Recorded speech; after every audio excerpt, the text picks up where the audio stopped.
Jackson, worlds colliding in professional sports. We're finally at that time of year where we get everything we've been desiring for quite some time. Dude, what a great time to be alive right now. I didn't think I'd be saying that much in 2020. Missed last night's game. He sensed a little bit of frustration. I love going out there and pitching and competing, and when you're not able to, it really does frustrate you. And I hope after that they ask what the Philly fanatic thought behind it. Jacob deGrom is your one shining light in that rotation. The best pitcher outside of deGrom is David Peterson. Like that's what it's come to with the New York Mets. And guess what? He left his last start with shoulder soreness. That is a disaster. Could you imagine over the last few years if he was playing for a team that would score him runs? Fortunately for some of these schools, it takes the numbers to pile up. It takes the positive test to actually show them that this is something that is not viable.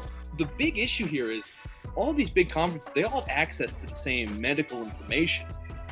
Why are they coming to different conclusions? Patients are panicked. Those are like my two states as a human being. So this is the perfect segment for us. Quick and simple. Steven Matthews just isn't a good pitcher. You have a guy in Rosario, another guy the Mets fan can't really just face reality with. I'm kind of done with Gary Sanchez. 93% of the time when he puts the ball in play, it's either a ground ball or a fly ball. You're never going to have success like that. You just aren't. You go through something like I go through with muscular dystrophy.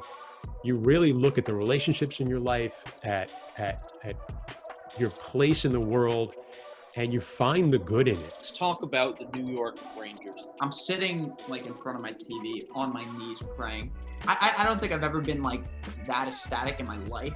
Barry Trotz turns his team into like the little engine that could all the time. It always gets me, the reseeding.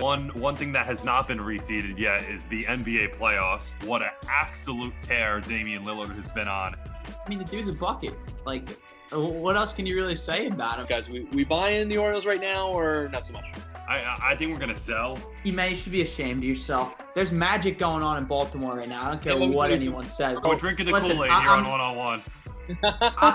Would be a historic season, and it's also been a historic show.